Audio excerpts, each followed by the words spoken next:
Oke, selamat pagi lagi. Kita sama si Kiki. Halo Kiki. Ya. Nyonya di belakang pakai 207 tuh. Jadi hari ini kita mau bahas minyak rem. Minyak rem. Jadi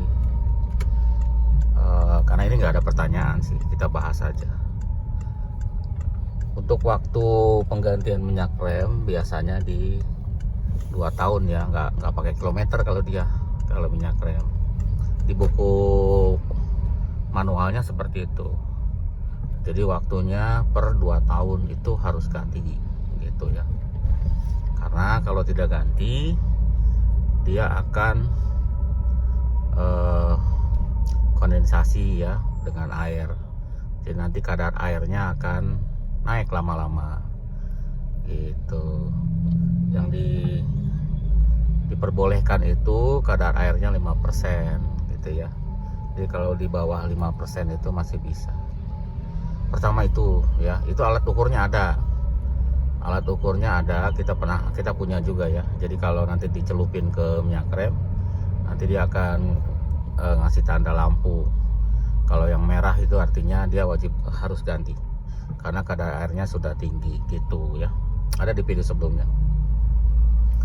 Ya selain itu juga biasanya warnanya berubah gitu ya. Yang tadinya bening ke kuning-kuningan, dia akan menjadi ke coklat-coklatan ya gitu. Kalau warnanya berubah juga baiknya diganti ya. Selain kadar air juga warnanya ya, warnanya berubah. Nah untuk kadar air sendiri, kalau ketinggian kadar airnya dia akan merusak besi ya, yang bahan dari metal. Dari metal apa metal? Dari metal ya, dari besi lah. Seperti master rem itu kan bahannya dari, kalau nggak aluminium, kalau nggak besi cor. Wheel cylinder juga sama. Biasanya kalau di 306 itu cor-coran yang wheel cylindernya ya. Jadi itu juga bisa korosi kalau terlalu banyak kadar airnya. Nah sekarang bahas caranya ya. Selain nanti kita kasih videonya cara untuk menguras yang aman, karena ya kalau ceroboh bisa rusak si master rem atasnya gitu ya. Jadi bisa rusak gitu ya. Nanti akan kita jelasin. Nah caranya untuk singkatnya, tapi nanti lihat videonya. Jadi pertama-tama kita sedot dulu minyak remnya. Disedot sampai habis pakai alat sedotan selang atau apa, yang penting disedot, dikeluarin. Nanti diisi ya minyak rem baru. Setelah itu baru dibuka selang bleedernya yang dari roda gitu ya. Mau belakang dulu mau depan dulu silahkan, yang penting dibuka ya. Kalau mau belakang dulu, dua-duanya dibuka, tapi dipantau minyaknya ya, sambil diisi, maksudnya jangan sampai kering. Nanti kalau kering nanti masuk angin. Setelah belakang selesai baru di depan dua-duanya dibuka gitu ya. Caranya sama. Kalau udah bening biasanya kotor dulu kan, namanya minyak udah lama di dalam sistem, biasanya kotor, warnanya tidak bening. Nanti kalau sudah warnanya bening atau kuning-kuningan atau warna minyak rem, maksudnya warna minyak rem yang baru udah masuk, nah itu kita tutup. Ini lagi nguras minyak rem, tadi sudah kita sedot. Nah terus kita isi. Jadi ini kalau pengen aman untuk nguras minyak rem, disedot dulu dari tabung baru kita isi. Yang ABS soalnya kan, baru kita isi. Nah terus setelah isi penuhin aja baru kita buang di tiap roda, tapi jangan dikocok-kocok, biar buangnya buang begitu aja. Kalau dikocok-kocok takut nanti masternya rusak gitu ya. Jadi setelah kita isi sampai penuhin aja, nanti dibuang. Udah penuh? Oke, buang di rodanya bang, tapi kuras di roda.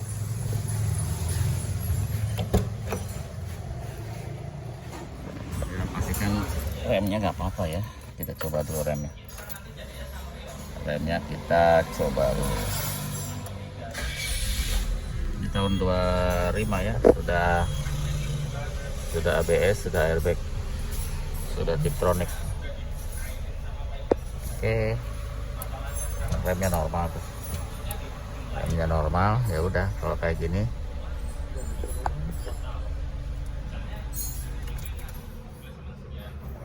udah kayak gini, tinggal di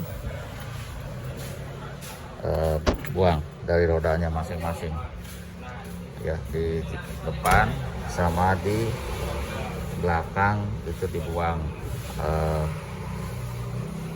apa namanya, si minyaknya ya, dikucurin aja, tapi dipantau di sininya jangan sampai kehabisan. Kalau kehabisan takutnya nanti jadi dalam remnya. Sini nih ya, minyak remnya warnanya bening, warnanya kuning. Kalau dibuka sama awang di roda.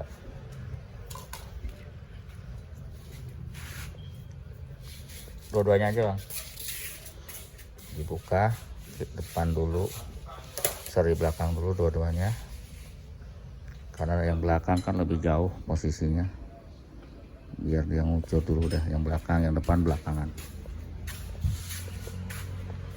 sampai kita terus-terusan top up ininya ya, di top up terus minyaknya, jangan sampai kendor, jangan sampai kehabisan. Nah, ini ABS nya, modulnya itu ABS modul. Nah itu cara yang paling aman, karena kalau kita main bleeding diinjek master remnya itu kadang-kadang kalau lagi apes nanti bisa jeblos, artinya bisa dalam remnya, bisa dalam, dan nanti harus ganti master rem. Karena kan gini, kalau kita bleeding itu nanti si karetnya ketemu ke tempat yang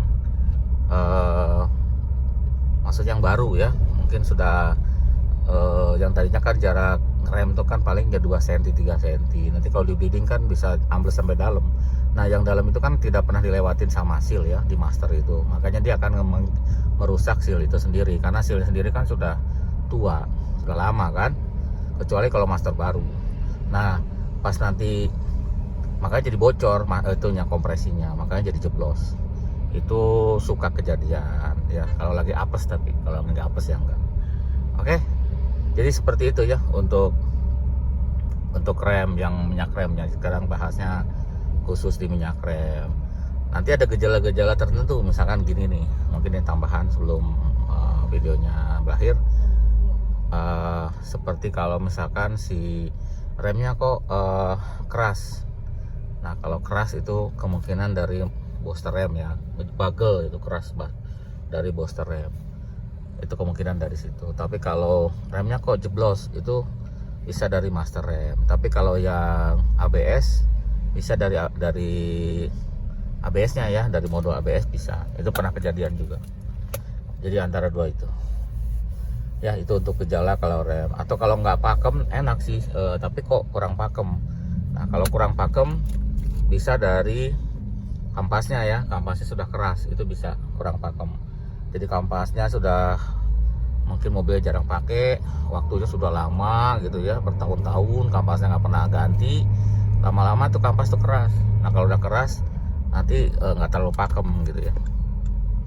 Jadi cek nanti sih kampasnya, cari yang ganti yang baru, biasanya nanti pakem lagi. Tapi kalau lebih bagus dibubut ya, cuman dibubut juga hati-hati, kalau tukang bubutnya nggak bagus nanti malah geter, jadi itu juga harus hati-hati ya kalau dibubut disc brake-nya maksudnya. Seperti kalau misalkan gini, ada pertanyaan juga nih, ini pertanyaan beneran. Kalau pernah dia berangkat ke puncak gitu, pas turunan itu lama-lama remnya nggak pakem, keras. Nah itu bisa dari pertanda dari panas ya si remnya, minyak remnya panas, bisa banget ya. Coba itu kalau memang belum pernah ganti minyak rem, minyak remnya diganti, karena salah satunya overheat itu dari minyak rem yang terlalu mengandung air atau kualitasnya jelek juga bisa. Jadi kualitasnya nggak bagus gitu, yang merek-mereknya nggak jelas, itu bisa eh, merusak atau membuat si rem itu panas. Karena kan walaupun gimana, si rem itu di dalam sistem itu, cairan itu sebagai pendingin ya, seperti oli mesin. Oli mesin itu selain melumasi itu juga pendingin mesin ya. Kalau olinya nggak bagus, mesinnya jadi panas, kan sering lihat iklan itu ya. Sama seperti pompa bensin. Pompa bensin itu yang mendinginkan pompa bensin siapa? Bensin, karena bensin itu kan cairan juga, gitu kan, cairan. Jadi kalau kita sering bensinnya di res, sering habis, bisa rusak pompanya karena sering overheat ya, tidak ada pendinginan gitu. Bisa sebaiknya keadaan pompa bensinnya jangan sering-sering sampai habis ya, seperempat isi itu minyaknya itu atau bensinnya itu sebagai pendingin dari pompa bensin. Oke, itu aja ya. Terima kasih sudah nonton videonya, sampai jumpa lagi.